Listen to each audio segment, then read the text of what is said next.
Okay, welcome back to the On the House podcast, brought to you by Rochester Homes, and I'm your host, Alex Berlin. Thanks for listening in today.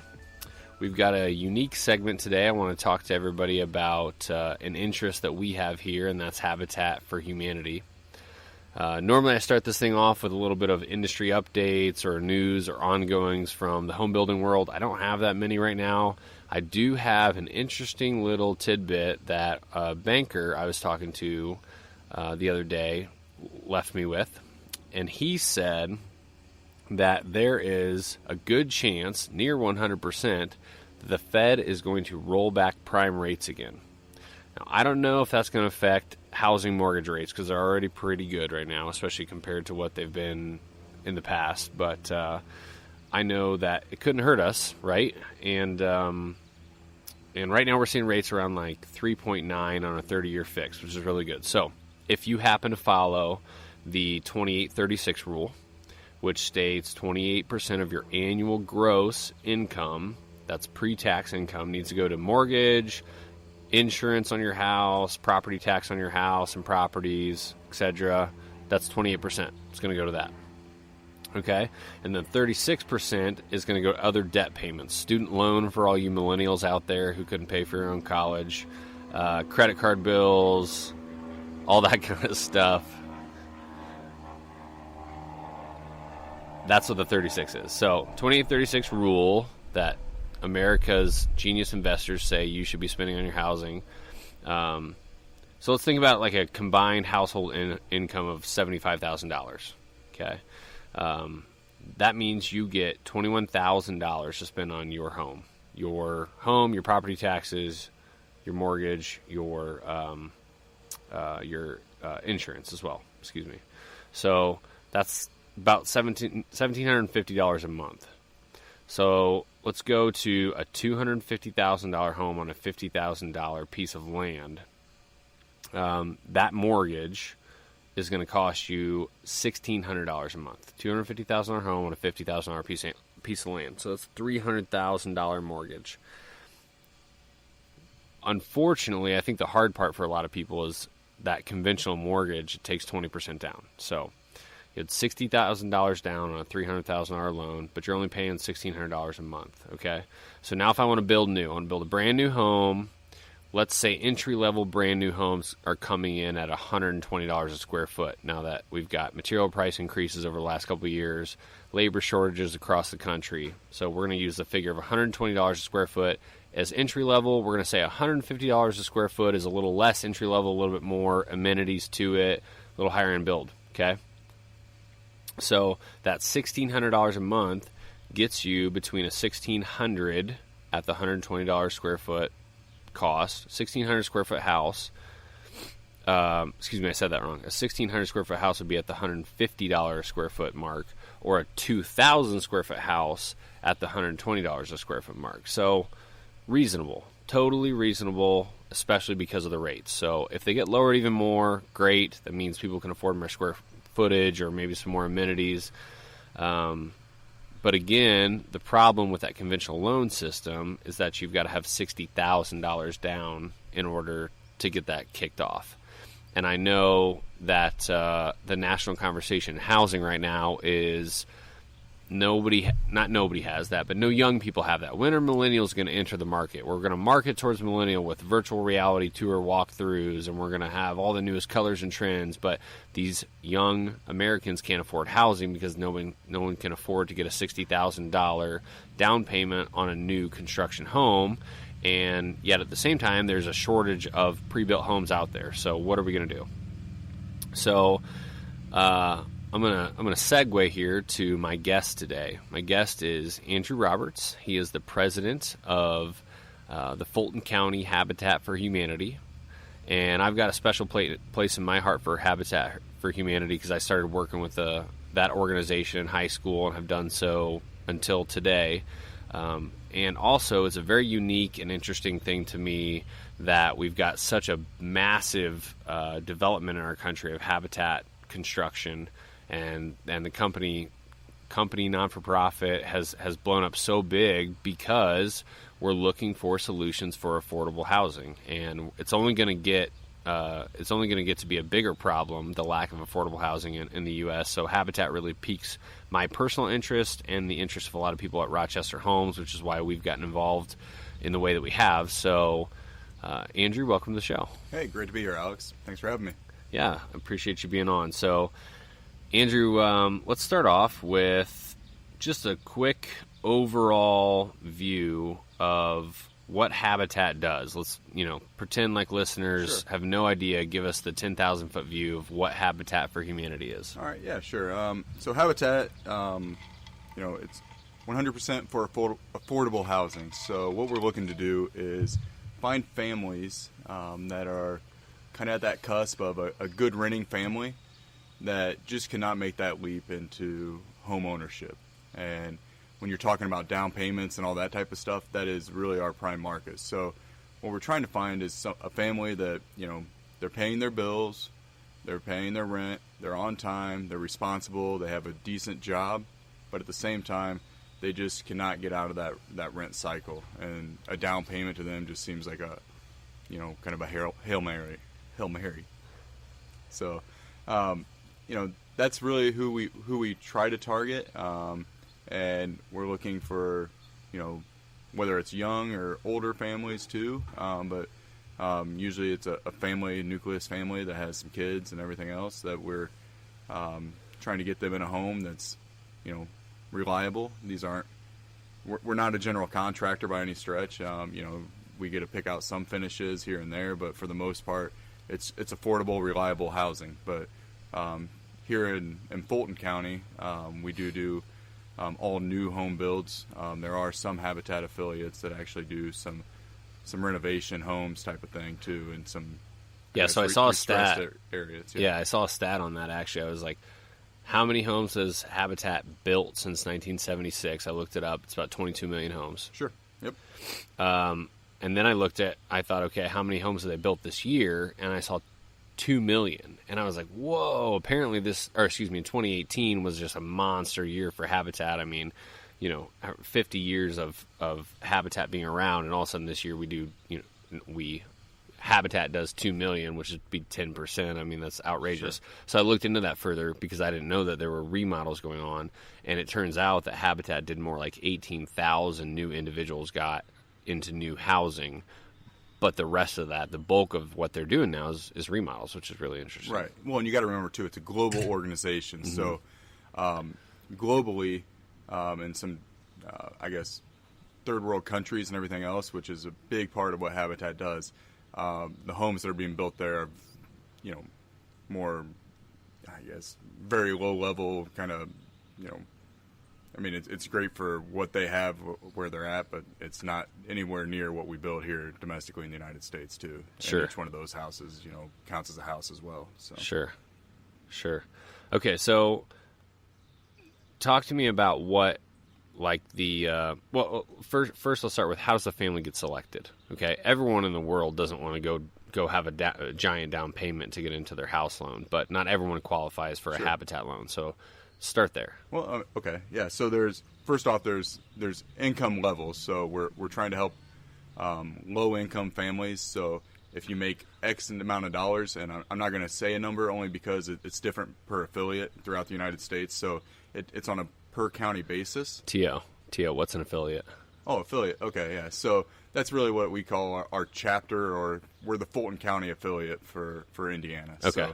So, we're all reporting back to here we're in Indiana. So we have regional meetings and everything with other counties throughout northern Indiana, and then we all report in through our international office, which is actually in Georgia.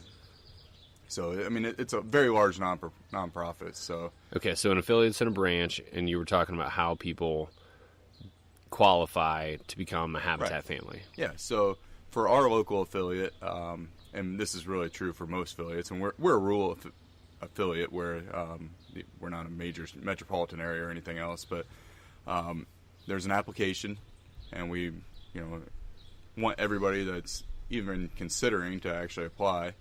But you can go on our website, Fulton County habitatforhumanity.org, and really in any type of county situation, you can just Google your local Habitat, and there's You type in your zip code and it'll tell you or send you to a website.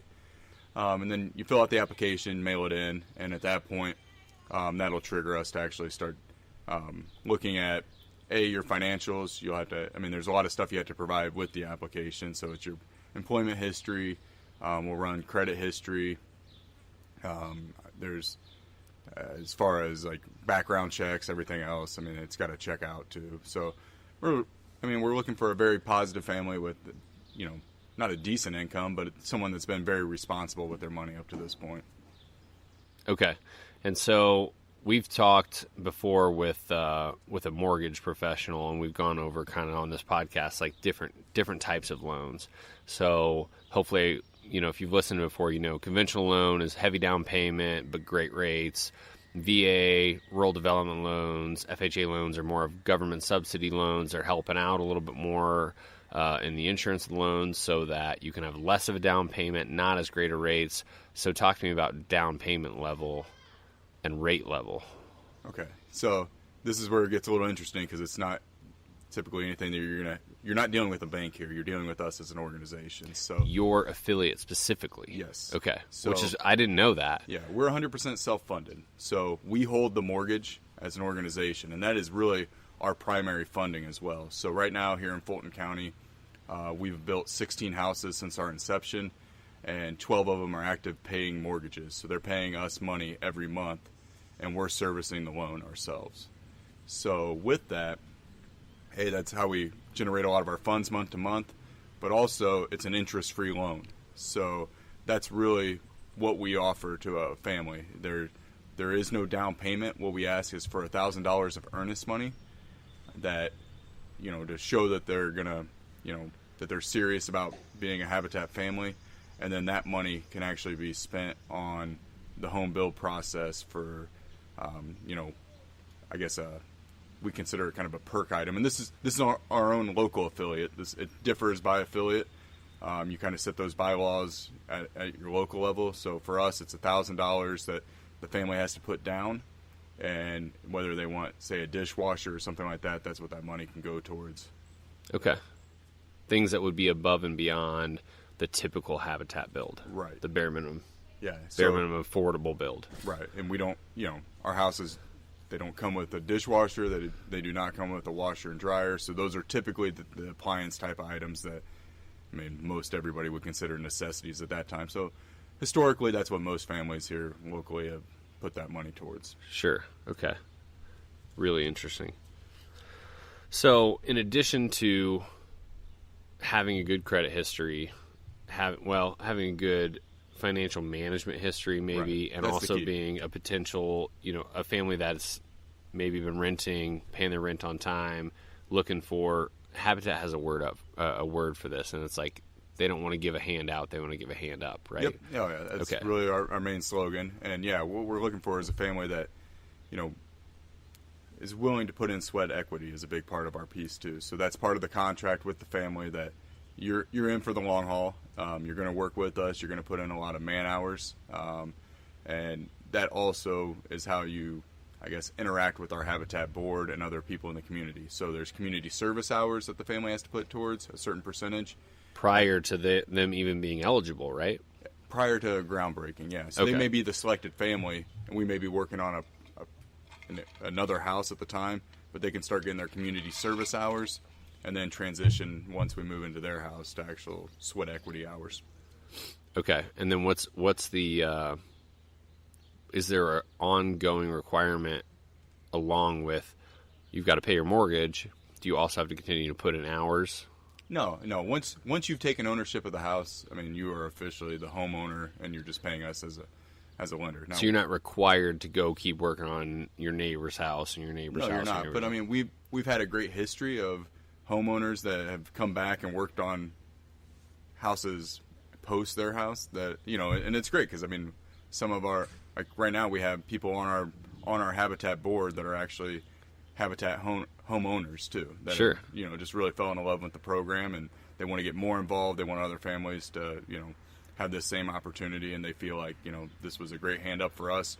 We want to continue this for some other family. Well, it makes a ton of sense. It's back to the teach a man to fish proverb, and absolutely. people are just, they have to be so happy and feel fulfilled having a hand in it, and also having other people's hands in it and being grateful for what they've done, and then turning around and giving that back to the community. I mean, it's an incredible program, and that's why we get juiced up about it. So talk to me a little bit about the constraints or lack thereof, maybe would be a better way to put it, on the home design. I mean, okay, I'm housing nerd here. We can talk energy, we can talk square footage, whatever. Do you guys have guidelines? Do you have design guidelines? Like, Sure. Is it an open book? I'm so interested to hear what the rules are. So really that kind of varies at the local level. For our affiliate, we typically lean towards a 3-bedroom, 2-bath home.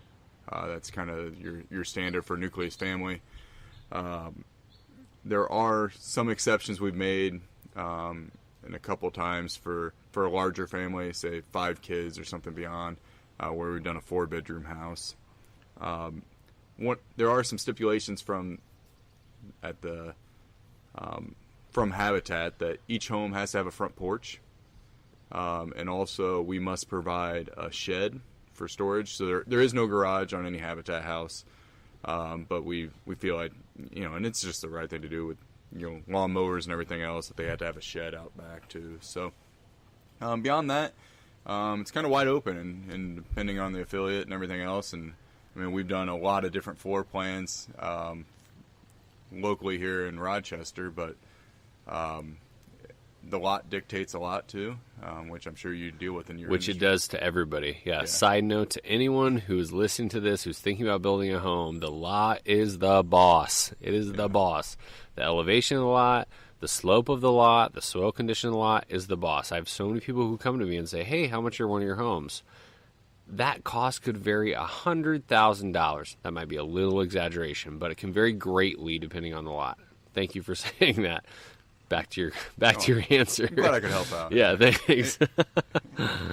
So yeah, I mean, and I think that's true in any home build situation. And I mean, whatever land you're dealing with is always, we've had some lots that have been donated to us. That you get out there and you really learn that, oh man, now you see why it's been donated to us. And there's been others that we've purchased within the town limits that have been great too. And we're very blessed as an organization here in Fulton County just to have a massive amount of support at the local level, from people donating us lots or giving us great deals on buying land and that type of stuff that they've inherited, or we get calls probably every couple of years of somebody that's like, hey, I got this lot, would you guys be interested? And we're like, well, we're a nonprofit. We don't have a lot of money. We can't pay market value for that. Yeah. And they're like, well, either they'll give it to us and take the tax write-off, or give it to us at a greatly reduced rate. So, like you said, the lot is boss, though, when it comes to it. So, and we had a bit of a challenge on this last lot that we did. It was actually a tear down. Someone locally in the community had bought a house that was, about to fall in. They were a neighbor. They bought the lot, tore the house down, and we went to build our house, and it was just going to be a single level home. And all of a sudden we got into doing the excavation and everything else, and there was all kinds of debris once we started excavating. So in order to kind of remove all the debris and everything else, it was going to cost too much for us. So we actually moved to the other side of the lot, changed our whole game plan, moved over there, and then for our next Habitat home on this, it's really a double lot. We'll actually have to do a basement, and it's cheaper to do a basement than it would be to excavate everything and refill it back in. Right, because you got soil compaction issues. Yep, absolutely. Yeah, you need virgin soil, and you can do that with a basement. If you were going to do a crawl space, you'd have compaction issues. So it kind of comes back to you. I mean, yeah, your lot's going to dictate a lot. Oh, that was good. That was a good dad joke. I wish that didn't happen. We're not going to edit that out. Sure. Okay, so what kind of, everyone who's going to build a home in the U.S. needs to stick to, international residential codes that's been adopted to their local code level. Okay, so obviously you guys aren't building HUD code homes. In fact, there are some Habitat branches, I don't know if you know this, that are buying up parks and removing HUD code homes, mobile homes, single wides, double wides, whatever you want to call them, and putting in affordable residential code built homes. So I know you guys only build residential code homes, we only build residential code homes, but beyond just that bare minimum, is there anything from Habitat that talks about like sustainability, quality maybe, energy conservation, or is it just make sure you make your local permit department happy? For Habitat, it's I mean, there's not a lot of stipulations on energy codes or being, a top tier energy saver, but I mean, it's definitely something that we take into consideration when we're building. Okay. And we've done, when we're putting in the HVAC and everything else, some heat pumps and that type of stuff too. So I mean, it's definitely ground source heat pumps, the wave of the future. Yeah, love them. Yeah, and I mean, not ground source. I'm sorry, air source heat pumps. Air source. Yeah, that's what we did in our last house, and and being in a rural. What'd you do as the furnace? Did you do electric or? It's all electric too. Oh, okay. So, and that's been a tough one because it was out in the country as well. So, it was either you bring in a propane tank and you're paying a premium for natural gas or propane. Sure. And then, well, I guess they didn't have natural gas, so yeah, it would be 100% propane, sure, which is going to be expensive. So I know on that home, in the winter, it is pretty expensive. Yeah, boo electric furnace backups. Yeah. Come on, Andrew, you're better than that. No, I get it though. The entry level cost of getting a gas furnace on that lot, which is the boss, would have been too high for that customer, which is totally reasonable. Unfortunately, when it's -20 in Indiana during polar vortexes, their bills are going to be a little bit high, but they didn't have that entry level cost. Right. Yeah. Makes total sense. And it makes sense in the summer they get it back, and that's where definitely get it back. And locally with Fulton County REMC, I mean, you can get on a very easy program too to kind of level out your bills throughout the year. So sure. So you don't get stuck with all of a sudden these huge spikes or anything else. Yeah, sure. That makes a bunch of sense. Okay, so that's interesting to me because, and it was kind of a pointed question, because I have been on a soapbox on this very podcast before about how the current push to get to a ridiculous level of home tightness and energy level tightness is, causing an affordability crisis. Not causing, but adding to the affordability crisis. And like, I believe there's a balance between, net zero energy maybe and total wastefulness. And obviously I believe that the way we build, leads us into a really good place with that. So I was just interested to see if Habitat had been kind of forced, because they're such a big organization, to swallow the pill of everyone in America needs to have a net zero energy home or net zero energy ready home, or whether or not they were just kind of, open and their first and main focus was affordability. And that's what it sounds like it is, which is really good to hear. And like I said before, a lot of that is dictated at the affiliate level. So if you're in a state that is very much, looking to be energy efficient and everything else, I mean, their local laws or their local handbook may actually, force them into those type of builds. Sure. Here, we're in Fulton County, we're 100% affordable but reliable. We just want everything to work. We want, you got all new appliances, you got new HVAC, you got, this house is going to be pretty well maintenance free for hopefully at least the next 15 to 20 years, and that's really our strategy here locally. Sure.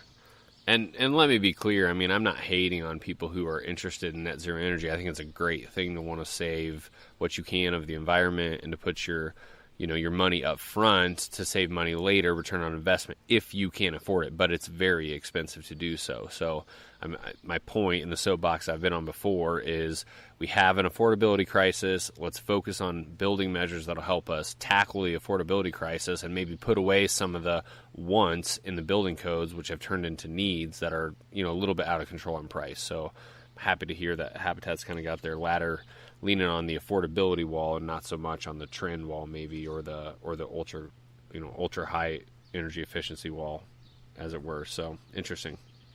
Okay, so we talked a little bit about building codes, and maybe that leans towards more of like the land and the foundation and the structure of the home. But what about the interior components? I know that with the last couple builds, like sometimes we'll have cabinets that are donated. They could be older cabinets. Maybe there's some newer cabinets. Like, talk to me about, are there regulations? Are there constraints on what goes on the interior of the home, or how does that even happen? No, not really so much on the interior of the home. There's really no regulations, I wouldn't say. But I mean, we always try to, if we get a great set of cabinets that have been removed from a nice home that are in great shape, we'd love to put those into a new habitat build. I mean, it's a big piece with the restore and everything else that you see. We don't have one here in Fulton County, but at several of the larger counties here in northern Indiana, we have South Bend, Fort Wayne, Warsaw is actually going to get one here soon. The restore is really kind of that avenue of, nothing's broken, why not reuse it? And I mean, it kind of goes back to, affordability, but also reliable. I mean, if we may have to rework a couple cabinets, but at the same time, if they're in good shape, and some of the ones we've taken out have been really nice, actually. But a customer doesn't have to purchase their new cabinets or their new home's cabinets through the restore if there's no donations available. They could go out and just buy new cabinets. Right. Yeah. It's just going to tack onto the price of their build. They're going to pay the mortgage on top of that. Sure. Okay. And if we have a good set of cabinets, typically we try to, kind of layer that into our layout and our build plan and everything else. And I think, I know in the past you guys have helped us with that too. Where, right. We got this set of cabinets. Here's the layout that we need. Can this fit into a home? Can you guys draw it in? And I mean, I know Tyler's been really good at that in the past. We don't. One of the rules of the On the House podcast is we don't actually compliment Tyler ever. Oh, well. Yeah. We don't want to deal with that. Well, we got to keep him humble. Tyler was on the Habitat board for a little while. Okay. And now we got Jesse, so I think you're the only member that has Whoa, the call out. I know you do a lot here. Yeah, I'm very busy with the podcast here. So, all 6 episodes. Eventually we'll get you on. Fair enough. That really turned on me. I shouldn't have gone down that road. Okay, so I wanted to talk a little bit about. My end goal is to get to the point of talking about labor in the U.S. and home building and back to the housing shortage, of course. But I want to talk. I'm going to start the conversation with what is a challenge of trying to build habitat houses in a rural community, and do you have any experience of trying to build them in a larger community? Okay. So in a rural community, so we're a small county, and we're a small affiliate. So one of the biggest challenges is we are 100% volunteer board. I mean, typically there's an executive director of a local habitat affiliate that is their full-time job, and it's a paid position and everything else. Really? Yeah. You get into like a place like, South Indianapolis Bend, or even like Warsaw, actually. I mean, they have a paid executive director for their local habitat. And I mean, didn't know that. So yeah, that's one of the biggest things is, we all have jobs outside of working for this organization as well. So, we've been very blessed with a great board and a lot of people that are willing to donate their time and, work on the weekends.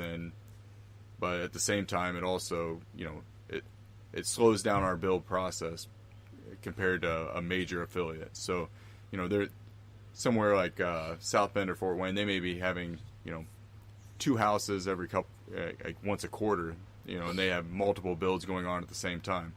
We average 1 house about every 18 months right now. And a lot of it's not only it's volunteers, but it's also funding. I mean, we can't afford at that level too. So. Sure. So volunteers on the board and volunteers actually swinging the hammers out on the job site. Yes. It's like, what's the composition of your volunteers look like right now? I mean, without naming names or, do you have, I just remember being in high school and I was in Indy and we would have maybe 2 days a month where a large group of students from the school would go have a work day at Habitat. And we were one of many schools who were doing this, and they just constantly had, 30, 40 kids a day showing up on site on top of on top of adult volunteers, on top of job site leaders. I mean, it was a monster animal. Do you have schools here putting in days? What's it look like? We have, from the local schools, we have 3 members on our board. We try to, from the local schools within our county, a representative that is a student, usually junior or senior level, and they do a build project, and they try to get some other kids from their school to come in. Our typical volunteer, or board member volunteer, is, I mean, we have some gentlemen on our board that are retired contractors that, this is kind of their daily routine, where they get up every morning, they go eat breakfast together, get coffee, they go work on the Habitat house from, say, 9 to 11, and then in the nice season they play golf in the afternoon together. So, sure. I mean, and it's I'll volunteer for that one. Yeah, exactly. It's I want to get with great those life, guys. and I mean, those guys are great. And then usually when we're in the heavy hitting build season, like right now, we try to have what we deem build days every Saturday from 9 to noon. So we'll be out there working tomorrow from 9 to noon. And local businesses. I mean, local businesses. Are you trying to target like groups at a time, or is it just whoever? And we'll reach out to local businesses, and also a lot of our board members work at local businesses. So, I know like First Federal Bank, they'll have a build day where they'll come in and they do a lot of the painting on the interior. That's what I've always wondered. Like, why did they let me as a kid get on that job site and start helping build a house? And frankly, the last time I helped with Habitat before being majorly involved with Rochester Homes, I helped run electrical wire. Right. So. No, I mean, what you count on good quality lead people. Absolutely, yeah. Okay. Yeah, we have some, and like I said, a lot of the retired gentlemen that are on our board are actually, ex-general contractors right. too, which has worked out great. So they know it. They're not there to work it out for 8 hours a day. They're good for a few hours in the morning, and then it's like, all right, well, we did our time, and let's move on. So, sure. But I mean, and honestly, myself, I mean, I didn't know much about home building, and over the 6 years that I've been on the board, and now a couple of years as president, I mean, I've learned a ton just from building homes through the years that, pulled wire and everything else, and sure, and I would say having Rochester Homes as a partner has been huge for us too, because before, I mean, we're going to battle the elements here. We're not going to build it quick enough, so the fact that we can, kind of, I guess, align our set date in the early spring, and by summer we got HVAC set up, so we got air conditioning, and then we got power through the winter to do all the painting and everything else. I mean, that's a big deal for us. I mean, nobody wants to be working outside in 20-degree weather hanging vinyl siding or sure. something like that. So I mean, that's well, been can a big Habitat volunteers? Can they even be on roofs anymore? I mean, there's some liability issues, right? And I know that have come up on some builds. Yeah, and as Habitat's grown as an organization, there have been. I mean, we have to go to competent person training, which is like a 30-hour OSHA course. Just as board members, or not as board member. We have to have 2 people on our board that have passed that course, that have been through that course, and they are the competent person on the build site. So you always have to have a competent person on your build site that's kind of leading that safety charge. And it goes the same way for the fact that we service our own mortgages too. We have to go to QLO training, which is qualified lender. Just the same as a bank person would have to go to. Okay. So, and a lot of that has happened here recently with all the mortgage lending and everything else too. So, there's a lot of transparency that has to happen up front and everything. So sure, you got to be a qualified lender, and there's only the qualified lender can talk through the mortgage process with the future homeowner as well. Okay. Interesting. Yeah, I guess I was looking to kind of segue into, why you guys ended up using modular builds for your last 2, which you kind of covered already. And I appreciate the push on time and getting things under a roof so that you can get the rest of the work done. But yeah, I guess to me, in a rural community, where you have a little bit of trouble getting some volunteers sometimes, that's when it clicked to us. Like, man, how are they putting all this together on site? What if we could come in and help out? And I think that's where we kind of turned it on and said, hey, let's go see if we can be a part of this and put a mod down. And then the volunteer work can do the stuff that's maybe a little bit easier, Right, yeah. So what did we do on the last build? We did, we built the frame, we drywalled the ceiling, and we sheeted the exterior. Did we side the exterior? I know in the most recent one you sided the exterior. I'm not sure on the home before, but you guys have also hung the drywall on the ceiling, which is a big deal for us. Yeah. And then we can do all the drywall work, throughout the rest of the home. But Right. So hanging the ceiling sheets is a real pain for us, and definitely the roofing is just something we really don't like to get involved with anymore, with just the liability of it and getting up there and everything. Well, and I guess that's what I was trying to say earlier is the skilled labor parts. I mean, running of electrical wire, building the roof out, building the main structure out, the headers and the stuff that requires, carpentry experience. If we can take that on and then leave the stuff that a lot of volunteers can do, like, hey, even if they'd even let me hang sheetrock, that's how simple that can be on sidewalls, and install cabinets. Of course, you got to have an art to it a little bit, but you can get volunteers to help move boxes and put flooring in and stuff like that. Regular homeowners can do that. So that's why it made a lot of sense to us to get involved with it, is because the marriage of the modular skill set, the speed, and then bringing in the volunteers who can finish out the project really made the thing.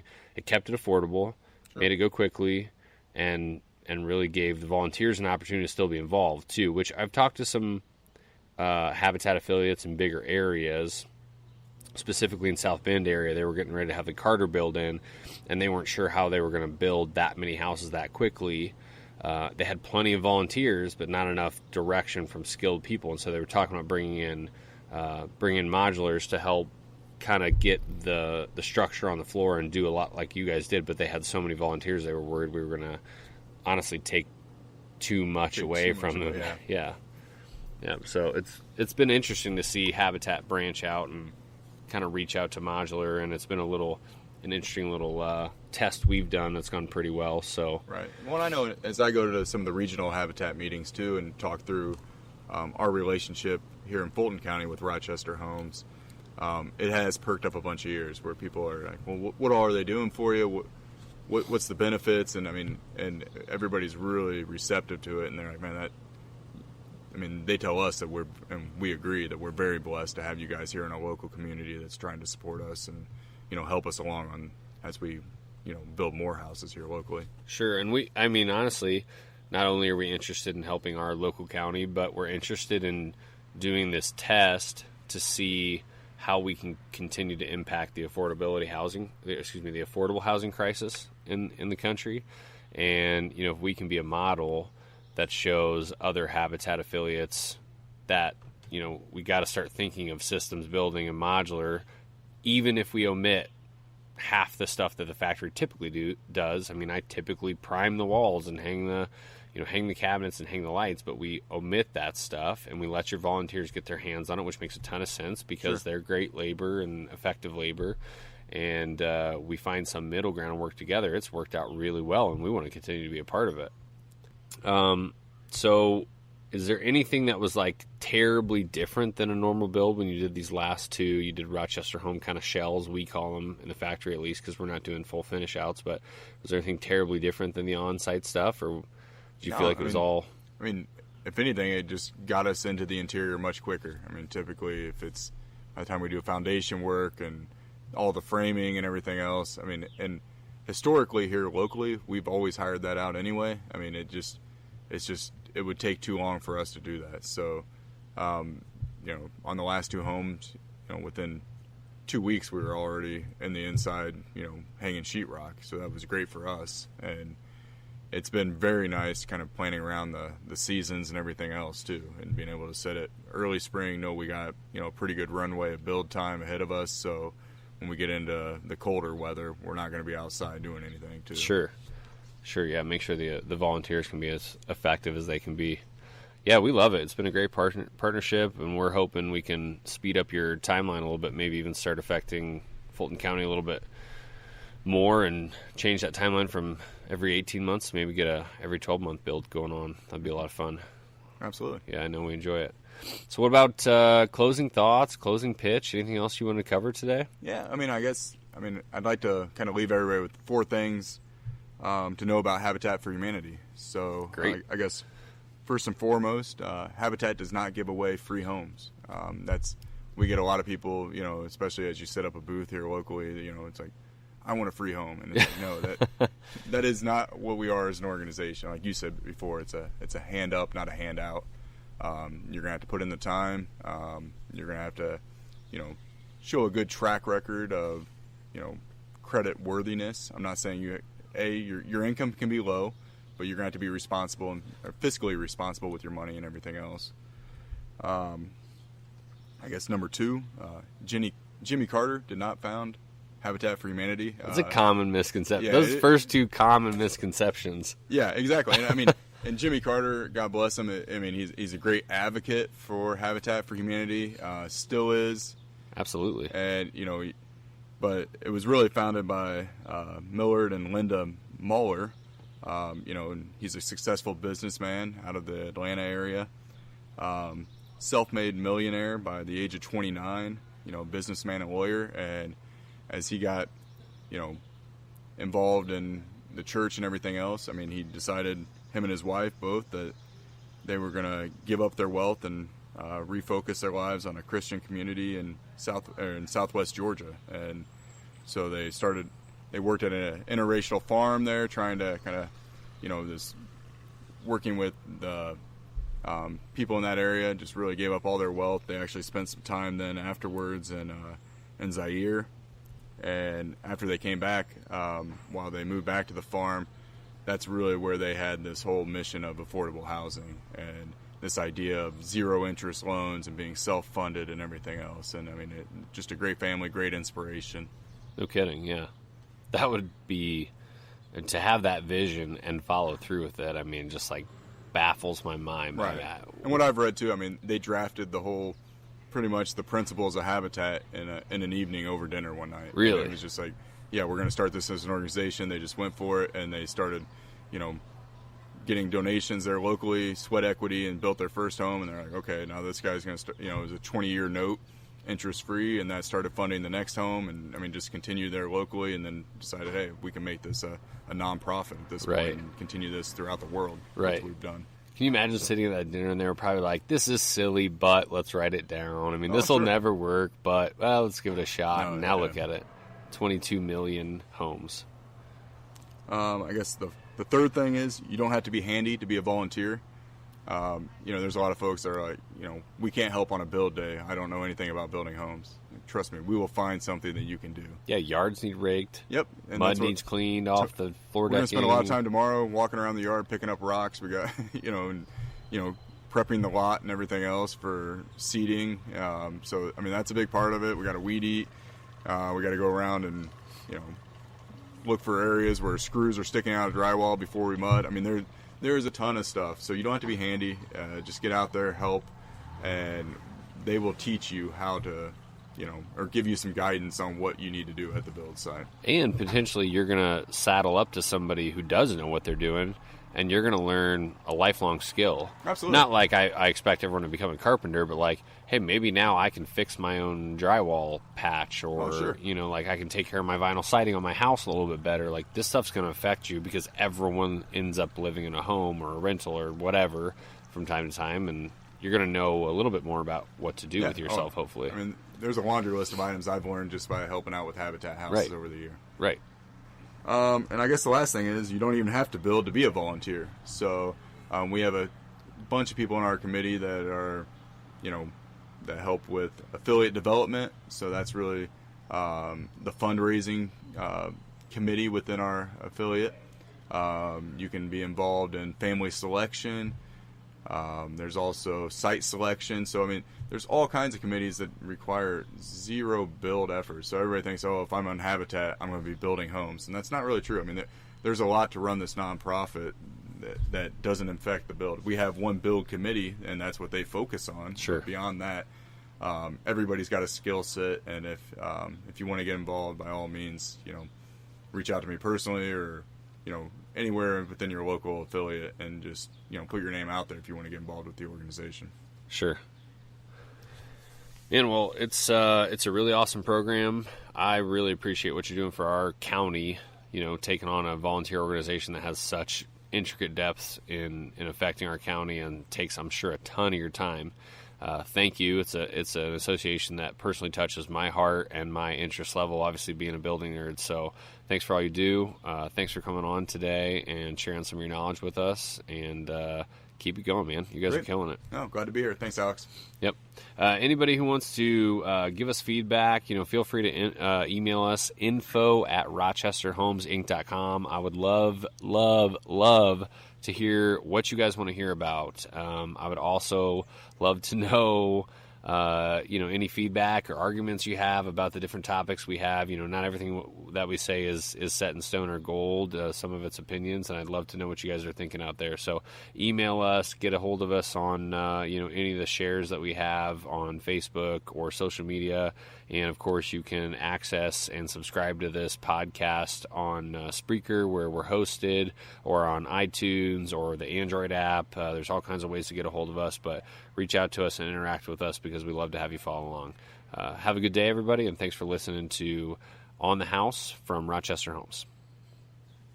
Nice work, man. You killed it. That's a wrap. Woo. That was a